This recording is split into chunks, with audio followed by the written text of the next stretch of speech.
2025 भर्तियों का वर्ष आज ही सुनिश्चित करें अपना सिलेक्शन और डाउनलोड करें तैयारी कर लो ऐप। अपनी मांगों को लेकर आरएस के जो अभ्यर्थी हैं लगातार जो धरना है उनका निश्चितकालीन जो प्रदर्शन है वो चलता हुआ नजर आया। यूनिवर्सिटी की गेट के बाहर बड़ी संख्या में जो आरएस के जो अभ्यर्थी हैं वो यहाँ पर बैठे हुए हैं। क्या कुछ उनकी मांगे हैं और किस तरीके से अभी तक उनकी मांगों पर जो विचार है वो यहाँ पर किया गया है, उसके बारे में हम चर्चा करने के लिए मौका स्थल पर यहाँ पर पहुंचे हैं। और आपसे पहले जो तस्वीर है वो यहाँ पर दिखाना चाहूंगा कि आप देख सकते हैं बड़ी संख्या में जो अभ्यर्थी हैं वो लगातार इस तपतपाती धूप के अंदर अपनी जो मांग मनवाने के लिए ये लगातार जो संघर्ष है वो यहाँ पर करते हुए नजर आ रहे हैं। पहले परिणाम जो जारी है करने की बात है वो लगातार वो ये कहते हुए नजर आ रहे हैं और उसके बाद में जो 2024 है उसकी जो परीक्षा है वो यहाँ पर की जानी चाहिए, उसी को लेकर जो संघर्ष है वो अभ्यर्थियों द्वारा किया जा रहा है। आपको बता दें कि राजधानी जयपुर का जो टेम्परेचर है लगातार बढ़ता हुआ नजर आ रहा है। उस टेम्परेचर के बीच में सभी जो अभ्यर्थी हैं वो अपनी मांगों को लेकर किसी भी तरीके से अवगत कराने के लिए जो इस संघर्ष की रैली के अंदर है वो अपनी जो आहुति है वो देते हुए नजर आ रहे हैं। आप जहाँ तक आप देख सकते हैं बड़ी संख्या में जो अभ्यर्थी हैं वो यहाँ पर मौजूद हैं और इसके साथ ही जो कुछ अभ्यर्थी हैं वो अपनी मांगों को मनवाने के लिए अनशन पर है वो यहाँ पर बैठे हुए हैं, क्योंकि वो चाहते हैं कि जल्द से जल्द जो परीक्षा है उसका जो परिणाम है वो यहाँ पर घोषित किया जाए और इसके साथ ही जो परीक्षा होने वाली है उसको यहाँ पर पहले स्थगित किया जाए। हम अभ्यर्थियों से भी बात करने की यहाँ पर जो कोशिश है वो यहाँ पर करेंगे कि वो यहाँ इस मामले के अंदर क्या लगातार सोचते हैं, उनसे भी बातचीत यहाँ पर करते हुए नजर आएंगे। सर मैडम पहले तो आप बताइए कि अब जिस तरीके से लगातार जो प्रदर्शन है आपका किया जा रहा है, परीक्षा परिणाम भी यहाँ पर जो जारी है उसकी मांग की जा रही है, परीक्षा स्थगित की बात की जा रही है, अभी तक क्या कुछ देखने को मिला है? कितने आपने जो बात है वो पहुँचाई है, कुछ निष्कर्ष निकला है, क्या आश्वासन मिला है?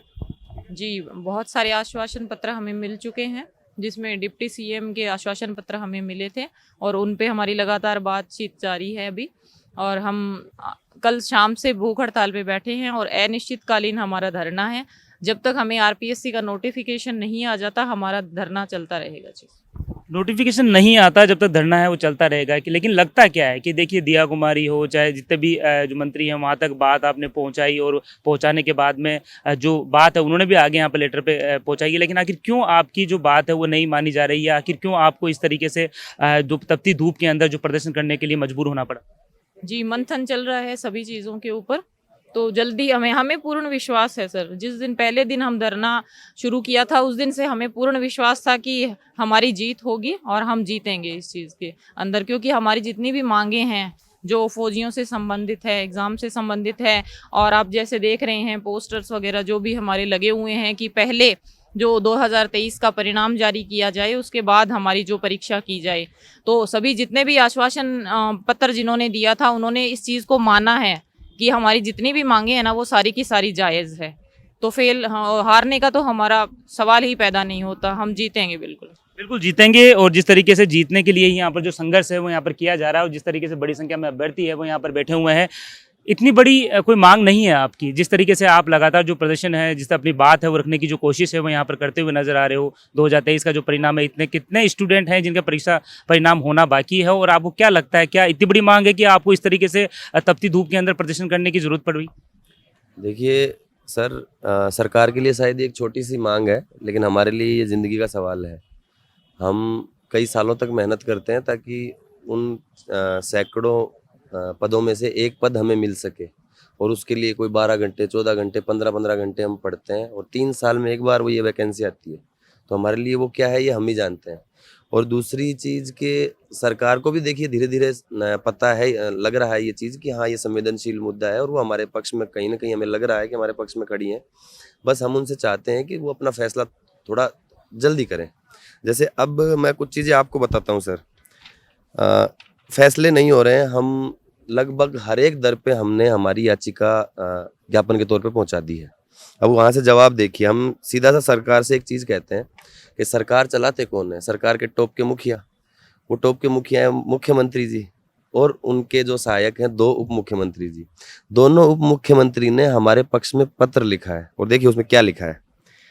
भारत पाक की तनावपूर्ण परिस्थितियों ने भी इन अभ्यर्थियों की तैयारी को प्रभावित किया है। आखिरी में लिखा है आरएस 2023 की परीक्षा के अंतिम परिणाम जारी होने के उचित अंतराल पश्चात 24 का की जो मेंस परीक्षा है उसका आयोजन किया जाए। ये मैं नहीं लिख रहा हूँ, ये उप मुख्यमंत्री दिया कुमारी जी लिख रही हैं। तो इसका मतलब कहीं ना कहीं उन्हें पता है कि हमारे साथ क्या हो रहा है और आगे क्या होना चाहिए जिससे कि हमारे साथ अन्याय ना हो। उन्होंने ये लिखा है। आगे देखिए, ये प्रेमचंद जी बैरवा हैं, किरोड़ी लाल जी हैं, हीरालाल जी नागर हैं, जो हमारे सरकारी मुख्य सचेतक हैं जोगेश्वर गर्ग जी, देखिए उन्होंने भी सेम ऐसे लिखा है कि सैकड़ों पदों को व्यर्थ होने से बचाया जा सके। तो हम ये चाह रहे हैं कि जल्दी से जल्दी जो है इस चीज़ के ऊपर फैसला, इस बात के ऊपर फैसला हो, और सरकार को ये चाहिए कि आरपीएससी को अब थोड़ा सख्ती से ले और उन्हें ये कहे कि आप जो है ना अभ्यर्थियों के भविष्य से खेलना बंद करें। क्योंकि सर एक लिमिट होती है, आप देखिए 12, 15, 16, 18, 21, 23 और अब 25, ये वो है जो हर बार आंदोलन हुआ है। आप यूपीएससी का अगर कैलेंडर देखेंगे ना, उसमें आता है प्रीलिम्स, फिर मेंस, फिर इंटरव्यू। आरपीएससी का कैलेंडर है प्रीलिम्स, फिर आंदोलन, फिर मेंस और फिर इंटरव्यू, और ये कंटिन्यू आप चले जा रहा है। ये कह रहे हैं कैलेंडर जारी करना है। अब कैलेंडर सर 31 दिसंबर को जारी होता है क्या? आप 31 दिसंबर को कह दोगे कि 2 महीने में आप आपका पेपर ले रहे हैं और कह रहे हो यूपीएससी के तर्ज पे कैलेंडर दे रहे हैं। सर मैं आपकी जानकारी के लिए बता दूं कि 2026 का कैलेंडर यूपीएससी ने अभी जारी कर दिया है। यूपीएससी ने अपने बता चुकी है कि इस डेट को हम प्रीलिम्स लेंगे, इस डेट को हम मेंस लेंगे। इससे फ़ायदा क्या होता है देखिए, अब मान लीजिए मुझे यूपीएससी की तैयारी करनी है। अब मेरे को पता है कि इस साल मेरे पास में तकरीबन 7 महीने बचे हैं। मैं 7 महीने मेंस की तैयारी करूंगा, फिर मान लो उसके बाद में भी जैसे मई में है तो 5 महीने हैं, मैं 1-2 महीने और करूंगा, 3 महीने, फिर मेरे को लगेगा कि अब मैं प्री की तैयारी करता हूँ, फिर मैं प्रीलिम्स की तैयारी करूंगा। मैं मेंस तैयार कर चुका हूँ अपना, प्रीलिम्स की 3 महीने में तैयारी करूंगा, मैं क्लियर करता हूँ एग्जाम। उसके बाद भी मुझे 3 महीने और देती है यूपीएससी कि आपने प्रीलिम्स क्लियर कर लिया, 3 महीने और है, अब आप मेंस की तैयारी करिए, और उसके बाद तुरंत रिजल्ट निकालती है, ज़्यादा टाइम नहीं लेती है। यहाँ ये दिसंबर में बोल रहे हैं कि आपका मेंस है 17 और 18 जून को, और हमारा 2 फरवरी को प्रीलिम्स है। अब हम एकदम से वो छोड़ के पढ़ें तो भी कोई फ़ायदा नहीं है, और प्रीलिम्स हम छोड़ नहीं सकते। तो हमने प्रीलिम्स की पढ़ाई करी, और हमें ये उम्मीद थी, हम ये सहने को तैयार थे कि चलो कोई बात नहीं, अगर आप कोशिश कर रहे हैं एक, तो हम आपके साथ हैं, आप 17-18 जून को मेंस करवाइए। लेकिन हमें ये उम्मीद थी कि 17-18 जून को अगर आरपीएससी मेंस का कह रही है तो 16 जून से पहले 2023 का अंतिम परिणाम वो जारी कर देगी, जो कि वो उसके पास में 15 फेज में से 3 ही फेज के इंटरव्यू हैं। उसके इंटरव्यू वो ले नहीं पा रहे हैं, कॉपियों पे कॉपियों वो रख के क्या करेंगे उसका। लेट लतीफी जैसा काम हो रहा है बुद्री। सर लेट लतीफी थोड़ी बहुत होती है, यहाँ भयंकर लेट लतीफी है। मतलब आप सोचिए, हमसे वो कह रहे हैं कि 3 महीने 27 दिन के अंदर आप जो है 22 से 25 सब्जेक्ट तैयार करके और मेंस के पेपर दे दीजिए। और आरपीएससी को आप जानते हैं सिर्फ डेट डिसाइड करने में कितने दिन लगे हैं? 3 महीने 29 दिन। अब वो तारीख डिसाइड करने के लिए 4 महीने ले रही है, और हमें उससे कम समय दे रही है किसके लिए? पेपर दीजिए आप आगे। अब हम यहाँ नहीं आए तो कहाँ जाएं ये बताइए। ये धूप देखिए सर, किसी को शौक नहीं है इसमें, कोई यहाँ शौकिया तौर पे नहीं बैठा है। वहाँ आप पाँव रखेंगे 2 मिनट खड़े नहीं रह सकते। क्यों? क्योंकि जल रहा है, वो कपड़ा भी जल रहा है। हम यहाँ बैठे हैं पूरे दिन से, हमारे भाई जो है 7 बहनें जो हैं, हम भूख हड़ताल पे बैठे हुए हैं, उनमें एक फौजी शामिल है। तो कम से कम पूरे देश में तिरंगा यात्रा निकल रही है, और मुख्यमंत्री जी जो है, हालांकि उन्होंने कहा है कि वो हमारे जो मांगे हैं उनसे इत्तेफाक रखते हैं, और उन जल्दी ही उसका संज्ञान लेंगे और उसे पूर्ण करेंगे। लेकिन हम चाहते हैं कि जल्दी करें, क्योंकि 17 तारीख आने में सर ज़्यादा टाइम नहीं है। आरपीएससी अभी एडमिट कार्ड निकाल देगी, हमेशा इनके बहाने हैं। वो कह देगी हमने एडमिट कार्ड निकाल दिया, हमने पेपर बना दिया, हमने ये कर दिया। हमें उससे मतलब ही नहीं है। हमें मतलब है कि पहले पिछले वाली भर्ती का परिणाम कहाँ है। अब मान लीजिए मैंने पिछली भर्ती का मेंस लिखा हो और मैं इस भी मेंस को लिख रहा हूँ, तो मैं अपना मूल्यांकन कैसे करूँ जब तक मेरी कॉपियाँ नहीं है मेरे पास में? मैं तो वैसे लिखूंगा, तो मैं उसमें भी मान लो कम नंबर आए, इसमें भी कम नंबर आएंगे मेरे।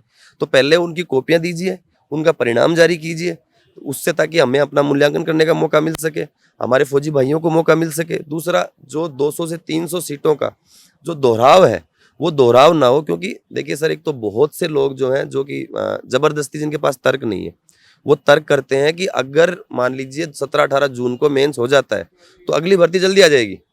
मैं उनसे कहना चाहूँगा कि 2025 में भर्ती भूल जाइए, क्योंकि 2024 की भर्तियों में 733 पद थे, और अभी जिस भर्ती की आप बात कर रहे हैं उसमें 1096 पद है। ये कैसे हुए हैं? 2025 के 363 पद जोड़े गए उसमें, तो 25 में नहीं आ रही है। आरपीएससी को करानी नहीं है भर्ती, तो फिर किस बात की जल्दी है? क्यों हो हल्ला कर रखा है? आप बढ़ा क्यों नहीं सकते आगे, ताकि सबके प्रॉब्लम सोल्व हो जाए? लेकिन आपने क्या है कि कानून फानन में डिसीजन ले लिया, और अब आप उस पर अड़े हुए हैं जबरदस्ती कि नहीं हम गलत नहीं हो सकते। गलत कोई भी हो सकता है, हम नहीं कह रहे आप गलत हैं, लेकिन सिचुएशंस को तो समझिए। नहीं पता था किसी को भी ऑपरेशन सिंदूर हो जाएगा, हमें भी नहीं पता था कि आप इंटरव्यू नहीं करवा पाएंगे, जैसे कि आपको भी नहीं पता था।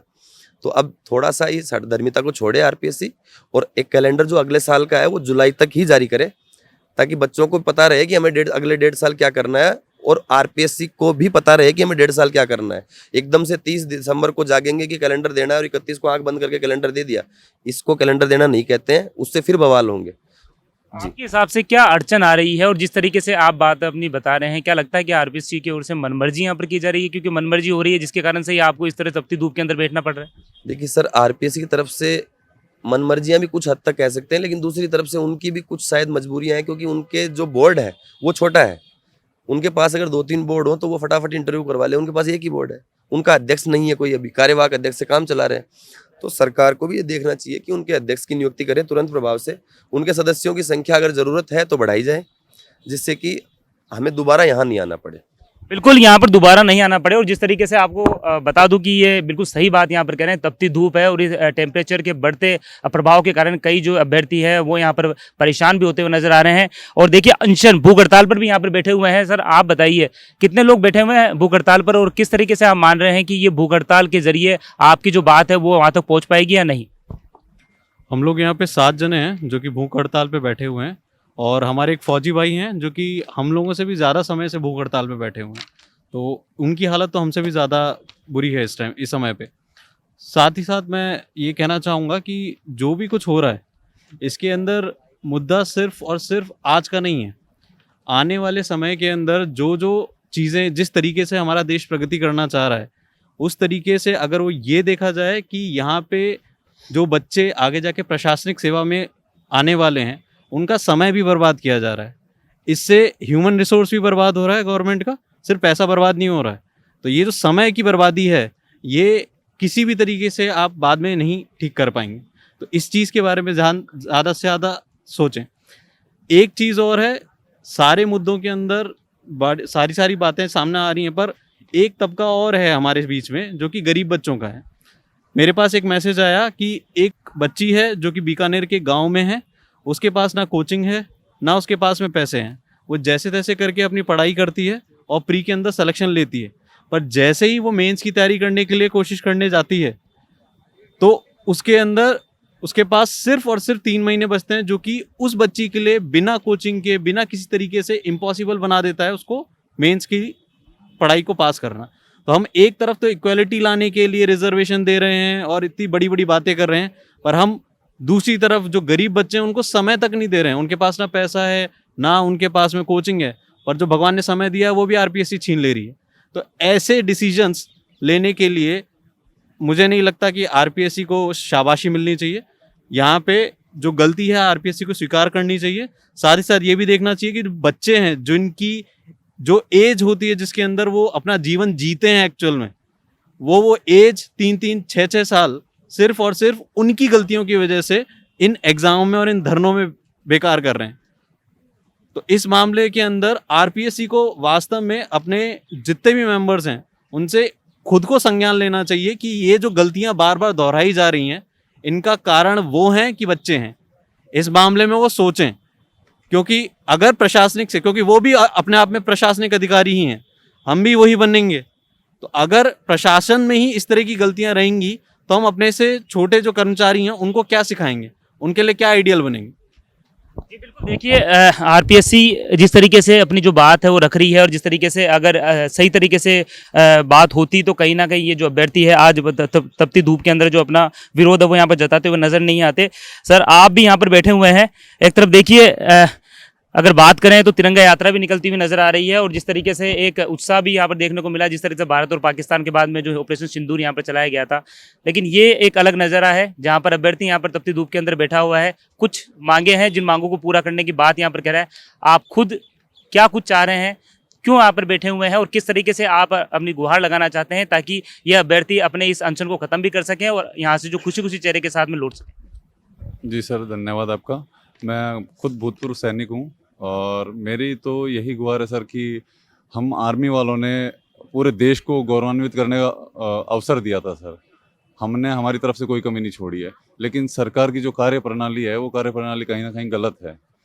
हमारे लगभग 1700 सैनिक जो हैं इस परीक्षा के लिए पास हुए हैं, और उसमें से लगभग 400 या 50% आप कह लीजिए कि वो अभी ऑन ड्यूटी हैं, और ऑपरेशन के चलते सर उनको अभी तक छुट्टी नहीं मिल पा रही है, क्योंकि ऑपरेशन सर 3 दिन का नहीं होता है। ऑपरेशन के लिए पहले भी तैयारी करनी पड़ती है। आरपीएससी भी खुद भी तैयारी करती है एग्जाम करवाने के लिए। उसी तरीके से ऑपरेशन से पहले भी तैयारी होती है और ऑपरेशन के बाद में दुश्मन क्या क्या कार्रवाई कर सकता है उसके लिए 2-3 महीने तक सर अलर्ट रहना पड़ता है। तो इस कारण से उनको भी छुट्टियां नहीं मिल पा रही है। तो सर हम तो यही चाहते हैं कि आरपीएससी अपने कार्य प्रणाली के अंदर सुधार करे, सरकार हमारी मांगे सुने। उसके लिए सर हम भूख हड़ताल पर भी बैठे हैं, कहीं ना कहीं सरकार हमारी बात सुनेगी, जल्दी सुनेगी। और मेरे साथ कुछ मेरे सैनिक और भी हैं यहाँ पे जो हैं ग्राउंड के अंदर काम कर रहे हैं। बस हम यही चाहते हैं जल्दी से जल्दी सरकार हमारी सुने, वरना सरकार की इस कार्य प्रणाली से सर यही है कि अब की बार फौजी बाहर। तो हम चाहते हैं सरकार सुधार करे, और ये तो राम राज्य की सरकार है, सरकार हमारी जरूर सुनेगी। सरकार आपकी जरूर सुनेगी, क्योंकि आप लगातार ये भी कह रहे हैं, जिस तरीके से आपने हाथ में भी ले रखा है कि अब की बार फौजी बाहर। लेकिन इतने दिन हो गए, प्रदर्शन भी चल रहा है, अब देखिए भूख हड़ताल पर बैठ चुके हैं। क्या आश्वासन मिला है अभी तक कहीं से कोई बातचीत का आया है कि कुछ ना कुछ आइए मिलिए, मिलकर कुछ ना कुछ बात करते हैं, कैसे न कैसे इस मामले को एडजस्ट करते हैं? क्योंकि आप लोग भी यहाँ पर बैठे हुए हैं, आप भी परेशान हो रहे हैं और हम भी अपनी वो पूरी तरीके से जो परेशानी है वो आपको बता सके। क्या कुछ अभी तक वार्ता का समझाइश वो दूर चला है? जी सर, वार्ता हमने सबसे की है, लगभग जो भी मंत्री हैं बीजेपी सरकार के या विपक्ष के, सबने हमें समर्थन दिया है। क्योंकि सर हमारी मांगे जायज़ है, नाजायज़ मांग नहीं है। तो सभी दोनों डिप्टी सीएम ने भी हमारी मांगे स्वीकार की है, क्योंकि ये जायज़ मांग है सर। और सीएम साहब तक भी ये मुद्दा पहुंच चुका है। हमारा एक डेलीगेशन मिल भी चुका था पहले सीएम साहब से, तो सीएम साहब ने कहा था कि हाँ हम सैनिकों के लिए ये करेंगे। तो अब यही है कि इंतज़ार की कब करेंगे, जल्दी से जल्दी कर दें, क्योंकि डेट नज़दीक है। तो हम भी अपने घर जाएँ और तैयारी करें, इस तपती धूप में हम ना बैठ पाएँ। बिल्कुल, देखिए वो बात तो आपने रखी भी है, जिस तरीके से आपका यहाँ पर जो एक बैनर लगा हुआ है जिसमें इतने सारे जो ज्ञापन है वो दिखे हुए हैं, जिसमें सभी मंत्रियों के यहाँ पर जो बात है वो रखी हुई है, जिन्होंने यह भी कहा है जो अपनी बात है वो यहाँ पर पहुंचाई है। लेकिन आपको क्या लगता है, इतना कुछ होने के बाद में भी आखिर इतना क्या संघर्ष करना पड़ रहा है कि ये मामला अटका हुआ नजर आ रहा है? इसको भी अटकाने का जो प्रयास है वो किया जाए? सर ये तो आप सरकार से पूछो, ये तो इसका कारण हमें नहीं पता, ये तो सरकार को पता है कि कारण कहाँ है, कि इतना टाइम क्यों लग रहा है। ये आप सरकार से पूछो, और हमारी आपसे यही ख्वाहिश है, आप पूछो सर और हमें बताओ। आप बताइए सर, किस तरीके से देख रहे हैं? क्योंकि आप खुद यहाँ पर बैठे हुए हैं। देखिए इस धूप के अंदर बैठना हर कोई नहीं चाहता कि यहाँ पर बैठे, क्योंकि उनके भी परिवार है। और देखिए एक समय होता है कि अभ्यर्थी अगर मेहनत करता है तो इसलिए करता है कि उसकी एक उम्र सीमा होती है। उम्र सीमा के हिसाब से वो चाहता है कि मेरी नौकरी या जॉब लग जाए किसी न तरीके से। ये प्रदर्शन की तरफ नहीं जाता है, लेकिन आज जाने को मजबूर है। देखो, मैं सबसे पहले तो आपका आभार व्यक्त करूंगा कि आप इस मुद्दे को युवाओं के पक्ष में हित में उठा रहे हो। लेकिन साथ में मैं ये कहना चाहूँगा कि युवा हमेशा ही संघर्ष कर रहा है। स्टार्टिंग से शुरुआती दौर से ही युवा संघर्ष कर रहा है और अभी भी संघर्ष से युवा गुजर रहा है। इस समय जो आरएस भर्ती जो चर्चा में चल रही है, हर विद्यार्थी अपना हित चाह रहा है और हर विद्यार्थी अपने हित के लिए ही ये लड़ाई लड़ रहा है। लेकिन अभी सरकार से हमारी गुहार पिछले 15 दिन से हम लगातार प्रयास कर रहे हैं और शांतिपूर्ण तरीके से कर रहे हैं। लेकिन अभी पिछले कुछ दिन से अगर हमें सकारात्मक रवैया सरकार का नज़र नहीं आया तो हमने अनशन का धारण किया है। कल शाम से हमने अनशन शुरुआत किया है। अगर कुछ जल्द ही समय में अगर हमें सरकार की तरफ से सकारात्मक उत्तर प्राप्त होता है तो ठीक है, अदरवाइज फिर हम अभी तो अन्न छोड़े हैं, अन्न का त्याग किया है, हम अति शीघ्र ही जल का भी त्याग कर देंगे और हम पूर्णतः हमारी जायज़ मांग के ऊपर खड़े उतरेंगे। और हमें पूरा विश्वास है कि सरकार हमारे हित में और आरपीएससी को भी दिशा निर्देशित करेगी कि जल्दी ही हमारे हित में निर्णय लेगी, जिससे सभी युवाओं का भविष्य है वो सुधरे और सभी के सभी जो उनके परिवार हैं और जो भी समाज है उनके अंदर प्रतिष्ठा प्राप्त हो सके। बिल्कुल, देखिए हम भी यही चाहते हैं कि ये जो अभ्यर्थी हैं यहाँ पर बैठे हुए हैं, इन अभ्यर्थियों की मांग है वो यहाँ पर मानी जाए और किसी भी तरीके से जो एक वार्ता है समझाइश वो यहाँ पर की जाए, ताकि ये अभ्यर्थी इस धूप से हटकर कुछ ना कुछ जो तैयारी है वो यहाँ पर करते हुए नजर आए।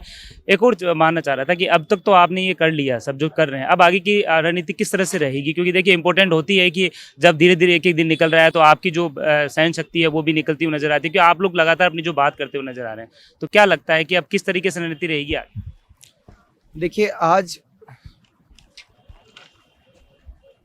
कल शाम से छात्र भूख हड़ताल पर बैठे हैं। वैसे तो हमें राजस्थान की राम राज्य की नीतियों पर, राम राज्य के आदर्श पर चलने वाली भारतीय जनता पार्टी की भजनलाल जी की सरकार पर पूर्ण विश्वास है। जिस प्रकार माननीय मुख्यमंत्री जी ने अपने कार्यकाल के प्रथम ही कैबिनेट मीटिंग के अंदर छात्र हितों में फैसला लिया था, उसी प्रकार इस बार भी छात्र हितों में सरकार जल्द कोई निर्णय करेगी, ऐसी हमको उम्मीद है।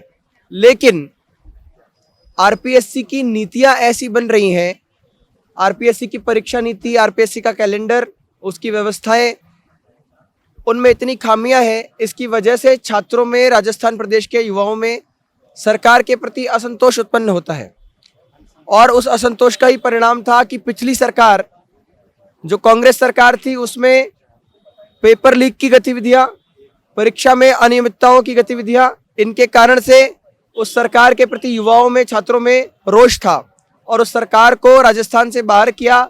भारतीय जनता पार्टी की भजनलाल जी के नेतृत्व में सरकार को राजस्थान में चुना गया, लेकिन आरपीएससी की नीतियों के कारण इस सरकार के प्रति भी यदि युवाओं में असंतोष है तो भारतीय जनता पार्टी की सरकार के बनने से राजस्थान के युवाओं के भविष्य पे कोई खास परिवर्तन नजर नहीं आता। अगर आप पिछले कैबिनेट मीटिंग के फैसले को देखेंगे, पिछले जो 23 की भर्ती था उसका जो निर्णय सरकार ने दिया था पोस्टपोन का, तो अगले दिन अखबार में खबर थी कि यूपीएससी की तर्ज पर आरपीएससी का कैलेंडर भी जारी होगा। लेकिन आरपीएससी ने यूपीएससी की तर्ज पर कैलेंडर जारी करना तो दूर, छात्रों को, युवाओं को धोखा दिया है और ये युवा उस धोखे का जवाब इस आंदोलन के माध्यम से दे रहे हैं। सरकार से गुहार कर रहे हैं, भूख हड़ताल करके, भूखे रह करके ये गुहार कर रहे हैं कि सरकार जल्द छात्रों की मांगों को पूरा करे, हमारी आवाज़ को सुने, अन्यथा इस आंदोलन को उग्र करने की हमको आवश्यकता पड़ेगी। हम नहीं चाहते कि हम लोग छात्र हैं, सामान्य छात्र हैं, हम लोग अपनी मांगों को लोकतांत्रिक देश में और लोकतंत्र पूर्ण विधि के द्वारा बहुत ठीक प्रकार से सरकार के समक्ष व्यक्त करें। भूख हड़ताल का, प्रदर्शन का, आंदोलन का हम सबको संवैधानिक अधिकार है, लेकिन हमको उग्र कदम उठाने पर विवश करना ये सरकार की लापरवाही या यूपीएससी की या आरपीएससी की जो अव्यवस्थित परीक्षा नीति है उसका परिणाम होगी। बिल्कुल, देखिए अपनी संयम के साथ में यहाँ पर जो प्रदर्शन है, जो अपनी बात है वो रखने के लिए यहाँ पर अभ्यर्थी बैठे हुए हैं और ये भी इन्होंने कह दिया है कि अगर उनकी जो मांग है नहीं मानी जाती है, क्योंकि देखिए वाजिब मांगों के लिए ये लड़ाई यहाँ पर लड़ते हुए नजर आ रहे हैं, तो ऐसे में आने वाले जो समय के अंदर अपना जो प्रदर्शन है और भी तेज और उग्र भी यहाँ पर कर सकते हैं। आप किस तरीके से देख रहे हैं मामले को? आप भी खुद भी यहाँ पर बैठे हुए हैं, किस तरह देखते हैं और क्या कुछ अपनी बात रखने चाहेंगे हमारे माध्यम से? नमस्ते सर, मैं आपके चैनल के माध्यम से सरकार को अवगत कराना चाहता हूं कि सबकी सिचुएशन अलग अलग होती है। मैं प्राइवेट जॉब भी करता हूं, मेरे इस साल प्री का क्लियर हुआ है और मैं 8 से 4 की जॉब भी करता हूं। मैं मेडिकल क्षेत्र से हूं, मेडिकल लाइन में मैं जॉब करता हूं। सरकार ने अभी ऑपरेशन सिंदूर के टाइम आदेश निकाला था कि भाई जो भी एम्प्लॉयज़ हैं वो छुट्टियाँ सभी की कैंसिल करें और अपनी सेवाएँ अपने अपने क्षेत्र में ज़रूर दें। तो हमने सरकार की हर बात मानी है, तो सरकार हमारी बात क्यों नहीं मान रही है? हम शांतिपूर्वक जो हमारा बता रहे हैं, सरकार को निवेदन कर रहे हैं, आग्रह कर रहे हैं बार बार, सरकार को हमारी जल्दी से जल्दी सुननी चाहिए ताकि हम जो हमारा टाइम है तो वो हमें देना चाहिए। हम भी हमारा जो मांगे हैं उनको जल्दी से जल्दी पूरा करना चाहिए ताकि हम आगे हमारी तैयारी को सुचारू रूप से तैयारी कर सकें। जी देखिए, बिल्कुल ये अभ्यर्थी अभी यहाँ पर कड़ी धूप के अंदर बैठे हुए हैं और साफ तौर पे इन्होंने ये कहा है कि वो नहीं चाहते हैं कि वो इस आंदोलन को आगे यहाँ पर चलाएं, क्योंकि वो चाहते हैं कि इनकी जो बात है वो यहाँ पर सरकार समझे और जो मांगे यहाँ पर रख रहे हैं वो जिस तरीके से वाजिब तरीके से उनसे बातचीत यहाँ पर की जाए और किसी भी तरीके से जो समाधान है वो निकालने का जो प्रयास है वो यहाँ पर किया जाए। फिलहाल बड़ी संख्या में जो अभ्यर्थी है तपती धूप के अंदर अपनी मांगों को लेकर डटे हुए हैं और उन्होंने साफ तौर पर कह दिया है कि अगर इनकी बातें नहीं मानी जाती है तो ये अपना प्रदर्शन आगे भी जारी रखेंगे और हो सकता है कि आगे की जो रणनीति है वो बनाकर प्रदर्शन को और उग्र भी किया जा सकता है। कैमरामैन धन सिंह के साथ सतवीर सिंह राठौड़, द एजुकेशन नगरी।